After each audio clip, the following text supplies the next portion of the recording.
Esther au chapitre 3. Après ces choses, le roi Assuérus fit monter au pouvoir Aman, fils d'Ammédatha, l'Agagite, et l'éleva en dignité et plaça son siège au-dessus de ceux de tous les chefs qui étaient auprès de lui. Tous les serviteurs du roi qui se tenaient à la porte du roi fléchissaient le genou et se prosternaient devant Aman, car tel était l'ordre du roi à son égard. Mais Mardochée ne fléchissait pas le genou et ne se prosternait point. Et les serviteurs du roi, qui se tenaient à la porte du roi, dirent à Mardochée: « Pourquoi transgresses-tu l'ordre du roi ?»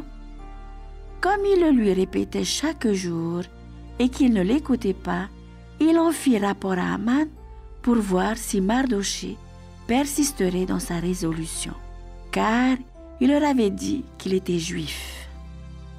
Et Aman vit que Mardochée ne fléchissait point le genou et ne se prosternait pas.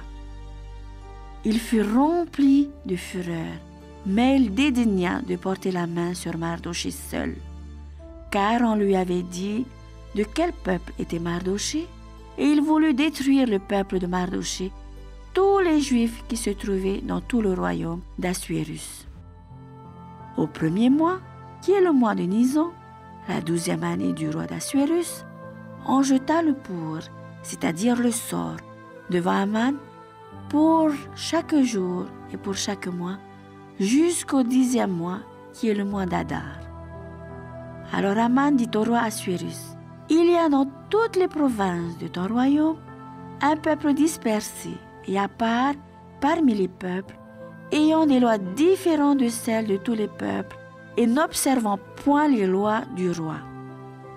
Il n'en est pas dans l'intérêt du roi de le laisser en repos. Si le roi le trouve bon, qu'on écrive l'ordre de les faire périr, et je pèserai 10 000 talents d'argent entre les mains des fonctionnaires pour qu'on les porte dans le trésor du roi. » Le roi ôta son anneau de la main et le remit à Aman, fils d'Ammédatha, l'Agagite, ennemi des Juifs. Et le roi dit à Aman: « L'argent t'est donné, et ce peuple aussi.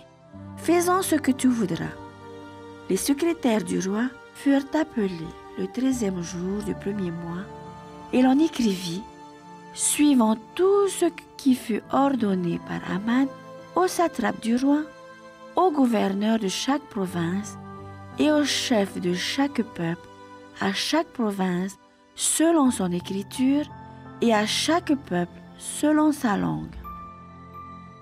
Ce fut au nom du roi Assuérus que l'on écrivit, et on scella avec l'anneau du roi. Les lettres furent envoyées par les courriers dans toutes les provinces du roi pour qu'on détruisît, qu'on tuât et qu'on fit périr tous les Juifs, jeunes et vieux, petits enfants et femmes en un seul jour, le 13e du 12e mois, qui est le mois d'Adar, et pour que leurs biens fussent livrés au pillage.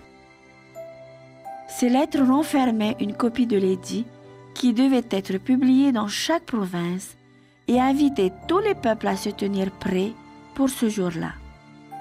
Les courriers partirent en toute hâte d'après l'ordre du roi. L'édit fut aussi publié dans Suse, la capitale, et tandis que le roi et Aman étaient à boire, la ville de Suse était dans la consternation.